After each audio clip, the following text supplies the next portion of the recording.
Let me start with this. I was thinking last night what I wanted to say, and I remembered my grandmother. My grandmother was a formidable storyteller. She could entertain children and adults in the same company by telling the same story, but speaking to different levels of the audience at the same time. She had sexual innuendo, she had adventure, everything in the same story, and just the way she delivered stories made people want to come and spend the night in our house so they could hear my grandmother tell stories. She was an amazing,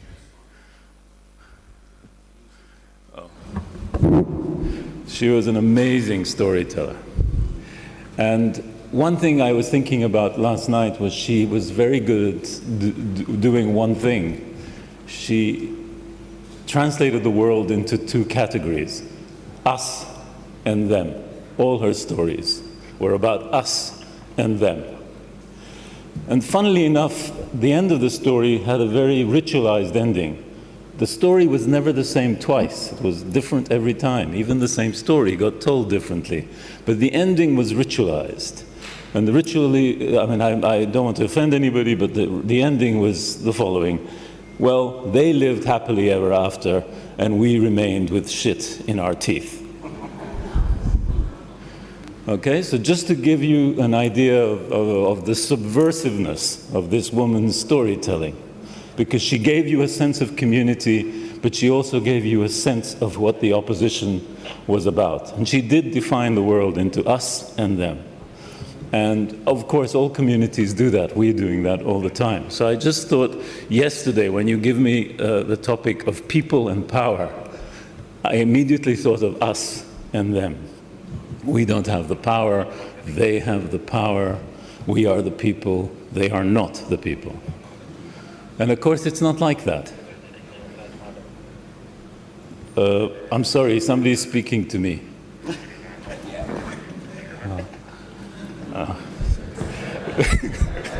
I thought it was my grandmother for a minute.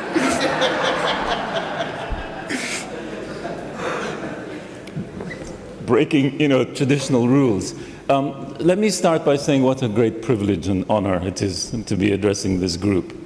And I had written a speech, but I have dispensed with it, partly because of some of the things that happened yesterday, and I will explain, but also because I'm really speaking to a group of brothers and sisters. Literally, I'm talking to what I consider my peers, not people I can teach or educate or inspire, because you are, many of you, my mentors. Natalia, Akwasi, Becky, Jacob. These are people who I take advice from, get instruction from, Ibrima.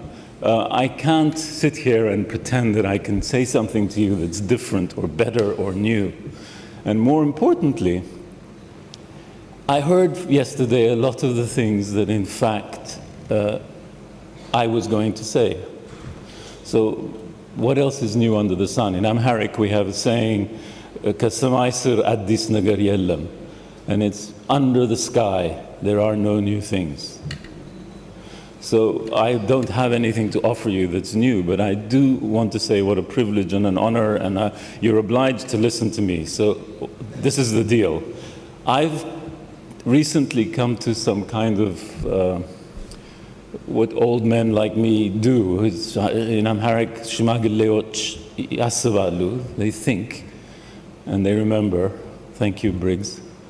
They remember. And I've been trying to piece together things that bother me. I'm not sure I have the answers, but I'm going to suggest some things to you, and I'd like your feedback, because either I'm going crazy, and that's possible, or I am beginning to see some things, some patterns that I want to share with you today. And this topic of people and power lends itself very much to this.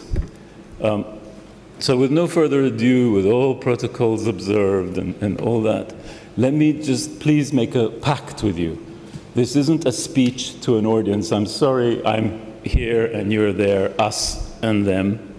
I want us to be part of a discourse, and I want feedback, and I want criticism, and I want you to tell me if I've got it wrong. And it's perfectly possible that I don't understand anything, and I am just seeing things and patterns where they don't exist. But let me just throw a couple of things out at you. I have been in love with the idea of burial associations, rotating credit associations, all my life. My field work in anthropology, my initial work on ethnicity was all about looking at what people do to organize for themselves. And one particular example, in Ethiopia in 1961, a group of people living in an area called Walamo realized that if they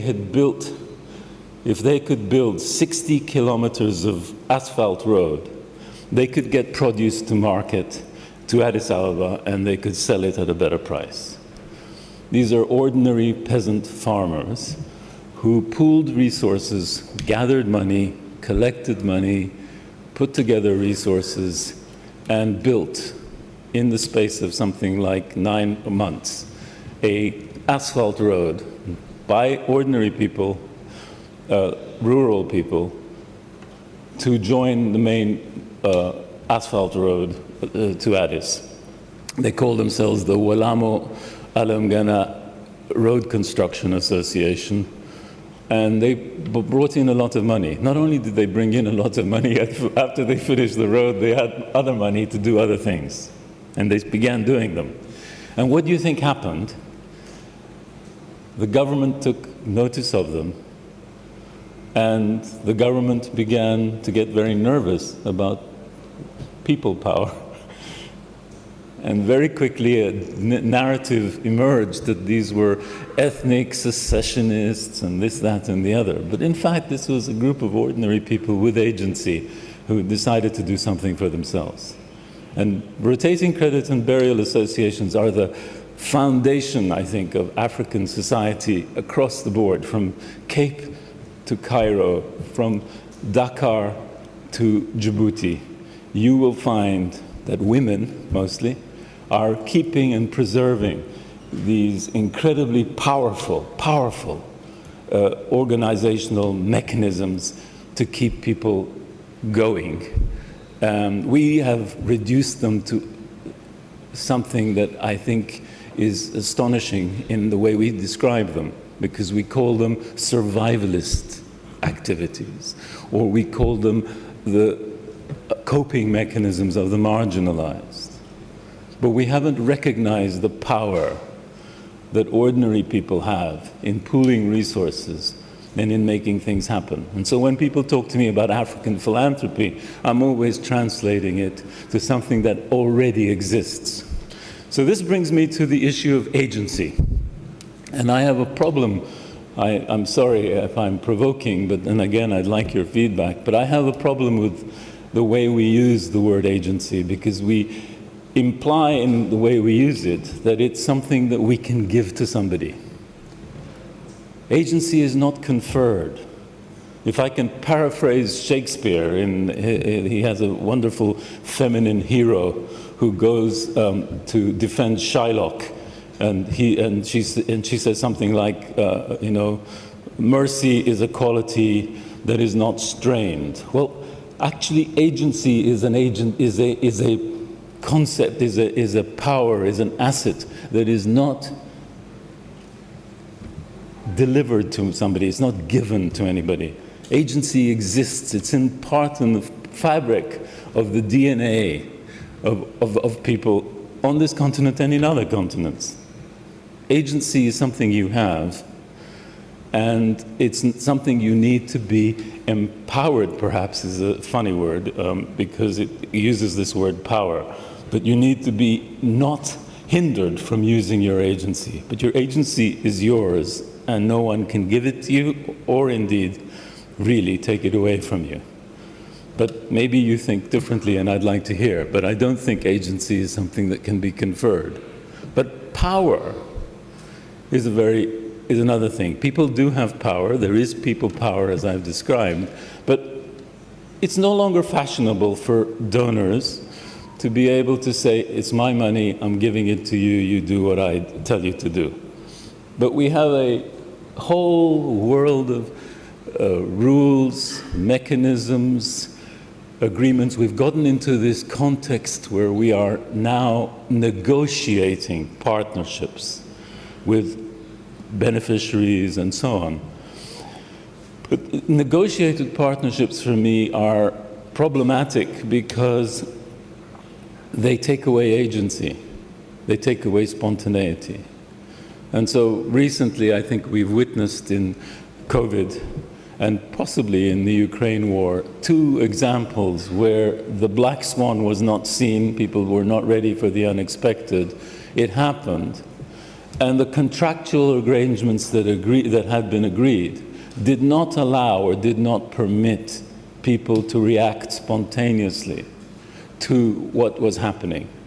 And I think the philanthropic community, if we can use that word, did perform amazing things during this period, but it also met the limitations of what it can do under the current schema of contractual relationships and obsession with reporting, with TDIs, with all the rest of that. There is a real problem, I think, in spontaneity. So when we say, and this is where I really need your support, and I think we need to create movements that say this.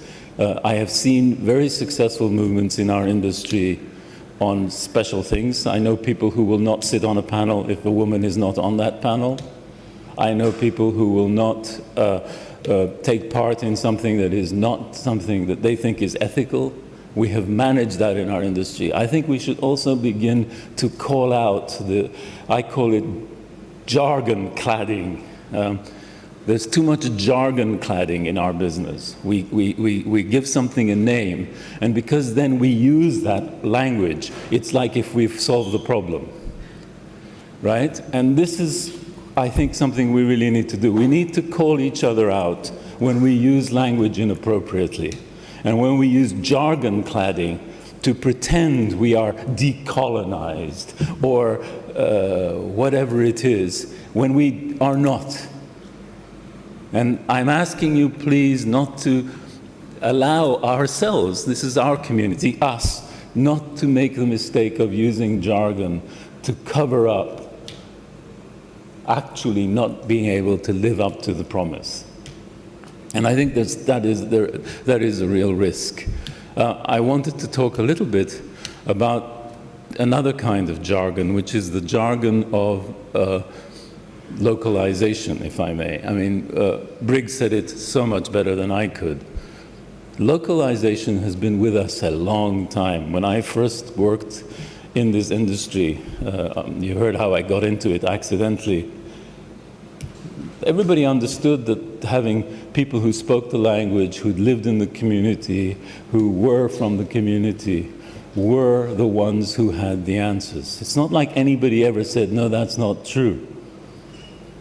They all agreed, and when you show them that, people agree. The problem is we don't have the mechanisms to allow people to genuinely, authentically, not as tokens, in other words, be able to present a perspective that is their own. And I think this is the biggest challenge, because it's just simply too easy when you're speaking this kind of sophisticated language that we do, to forget that actually people have the answers. They may not use the same language, but they do have the answers, they do have the concepts. And I find it extremely difficult to accept, this is a bias, so, you know, I find it very difficult to accept that we're in a new phase where localization means something new. The colonialists, when they colonized this continent, if you read Rodney and How Europe Underdeveloped Africa, you will see that colonialism understood localism very well. There is absolutely nothing new about recognizing that people on the ground know better.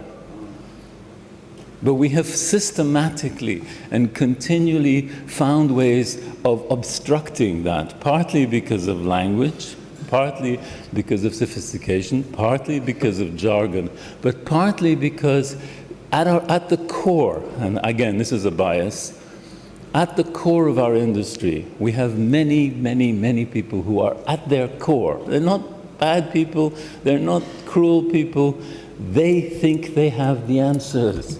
They are social engineers.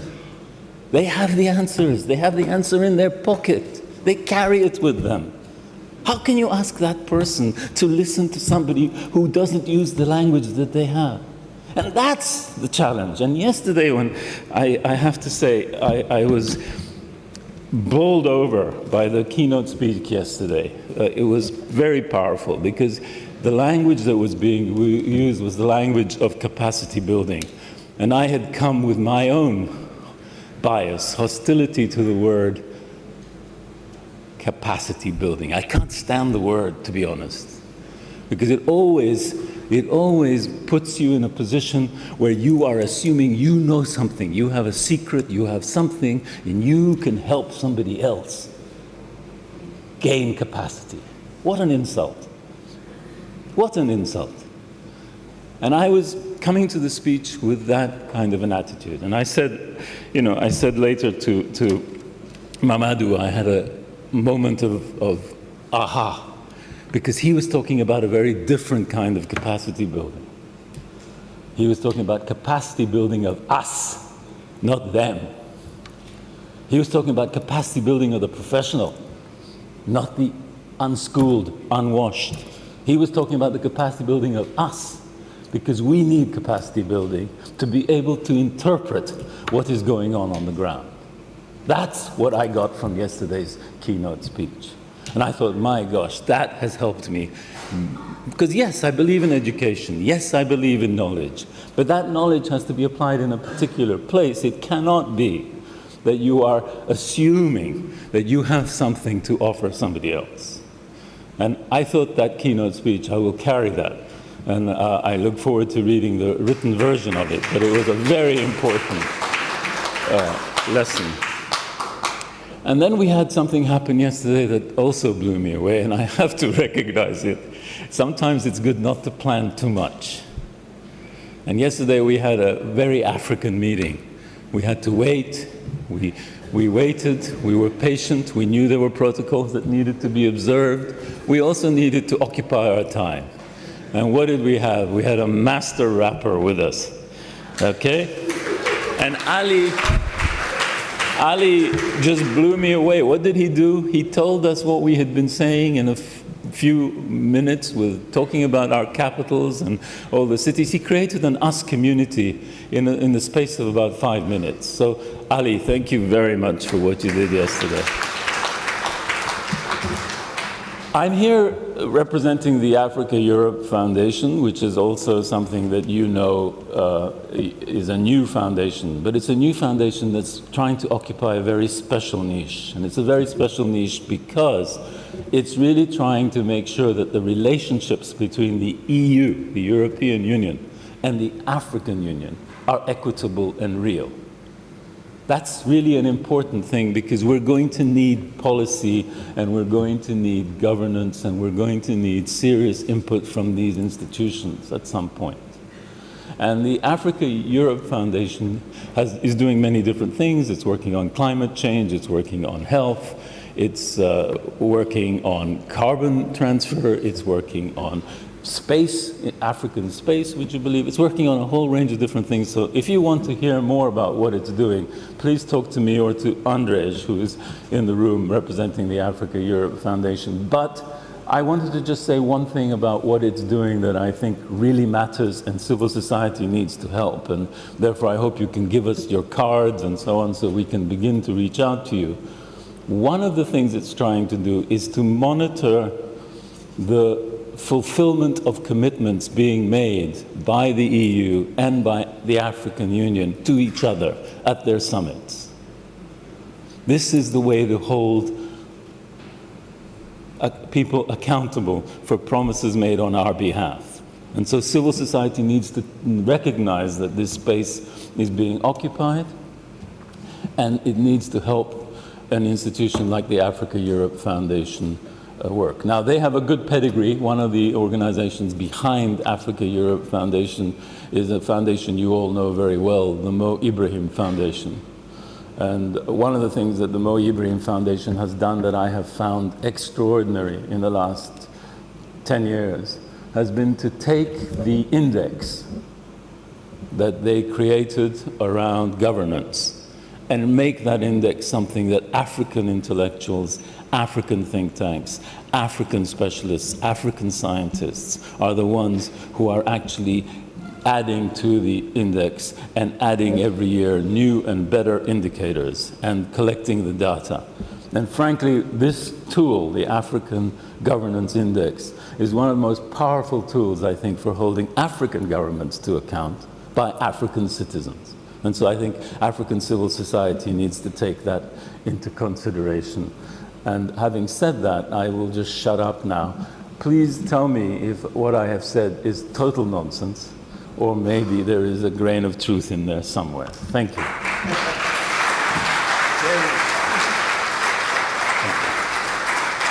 Another big hand, please, another big hand. I'm informed there are no Q&As, but look up Gerry, let's interact, let's engage. We've got 2 more days. Thank you so much, Gerry. Please, give him a big hand. Give him a big hand. Thank you, thank you. Tarisai, it's over to you.